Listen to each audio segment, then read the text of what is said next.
Além das inúmeras leis de morte e pecado criadas por Israel, ele ainda criou uma série de normas e ritos referente à sua doutrina, como por exemplo cânticos, sacrifícios e dízimo, além de toda uma cerimônia direcionada à adoração de Israel, a qual era conduzida sempre pelos sacerdotes, todos da tribo de Levi. Tribo está que Israel escolherá exclusivamente para o cargo de sacerdócio e que era chefiado por Arão, o próprio caído Ismael.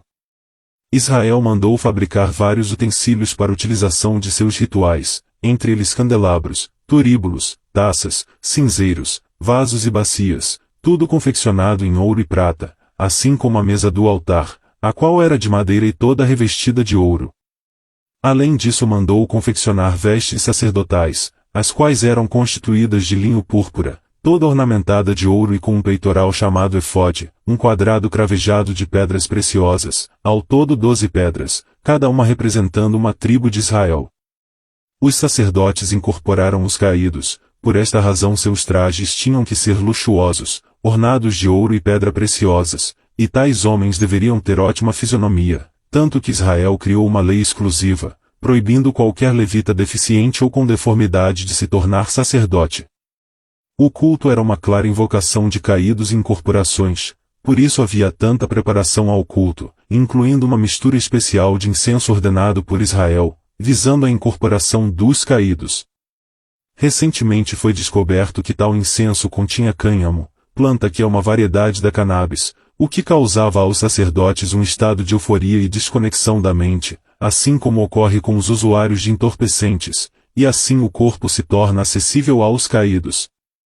Veja que Israel puniu de morte a 2 filhos de Arão, por estes terem oferecido um incenso dito profano, que na realidade não era o incenso alucinógeno ordenado por Israel. Também foi construído um grande tabernáculo, ou templo dedicado a Israel, o qual era coberto de peles de animais e onde se guardava a arca, a qual ficava totalmente isolada e coberta por um véu, e que poderia ser acessada somente uma vez ao ano pelos sacerdotes. E a presença de Israel sempre se manifestava por meio de uma espessa nuvem durante o dia, sobre o tabernáculo, e como um fogo durante a noite. Israel exigia uma série de ritos referente ao culto, como a unção de todos os objetos, do altar e dos sacerdotes, o qual era feito por meio de azeite, ou óleo de unção. Veja que todos esses ritos, utensílios e normas são praticadas até os dias atuais nas religiões, a presença do altar e utensílios de ouros como taças, turíbulos, castiçais, bem como a água e óleo ungido. Tudo se derivou dos ritos judaicos, introduzidos por meio de Israel para sua adoração. Israel exigia um sacrifício diário, o chamado holocausto perpétuo, onde um cordeiro era oferecido pela manhã e outro à tarde. Além disso havia outros sacrifícios referentes à expiação dos pecados ou oferta de sacrifício a Israel, onde eram oferecidos animais sem defeito, desde cordeiros, bodes, bois, aves e sacrifícios incruentos, a chamada oblação, que eram sacrifícios de alimentos, como bolos, azeite e farinha. Os sacrifícios consistiam em se decolar os animais, depois aspergir seu sangue sobre o altar e em seguida desmembrar os mesmos, e em seguida eram queimados sobre o altar em honra ao Senhor. E imolarás o carneiro, e tomarás o seu sangue, e o espalharás sobre o altar ao redor, e partirás o carneiro por suas partes, e lavarás as suas entranhas e as suas pernas, e as porás sobre as suas partes e sobre a sua cabeça. Assim queimarás todo o carneiro sobre o altar, é um holocausto para o Senhor, cheiro suave, uma oferta queimada ao Senhor. Já o rito de expiação de pecados consistia em se tocar a cabeça do novilho, que segundo a doutrina de Israel os pecados da pessoa eram transferidos para o animal que então era sacrificado e logo em seguida queimado no altar, e então os pecados eram perdoados. E porá a sua mão sobre a cabeça da oferta da expiação do pecado, e a degolará por oferta pelo pecado, no lugar onde se degola o holocausto. E tirará toda a sua gordura, como se tira a gordura do cordeiro do sacrifício pacífico, e o sacerdote a queimará sobre o altar, em cima das ofertas queimadas do Senhor. Assim o sacerdote por ele fará expiação dos seus pecados que cometeu, e ele será perdoado.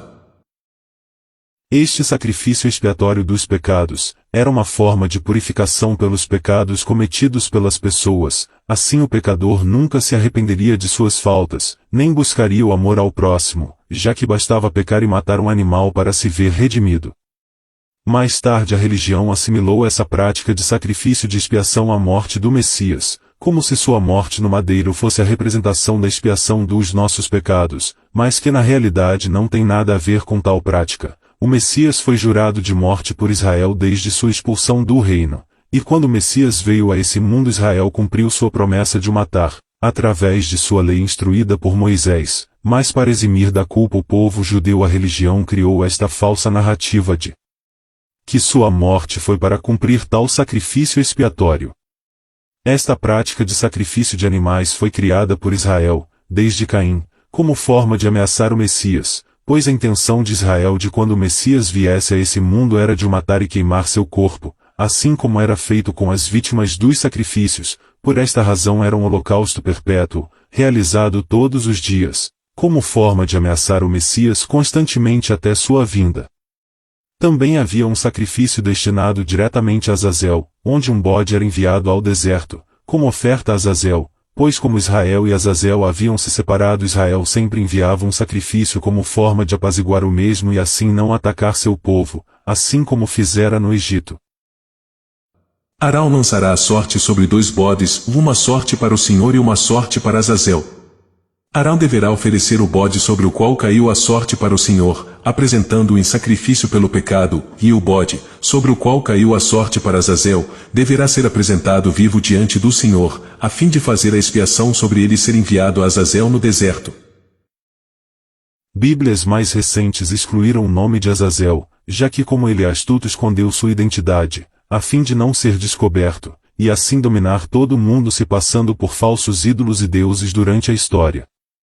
O povo de Israel passou 40 anos no deserto, sendo doutrinado constantemente por Moisés e sua doutrina perversa, razão pela qual o povo israelita se tornou um povo totalmente perverso e mau, praticando todo tipo de pecado e idolatria, ao cultuar seu falso Deus, o próprio diabo, e renegando totalmente os mandamentos do Pai. Oferecestes-me vós sacrifícios e oblações no deserto por 40 anos, ó casa de Israel.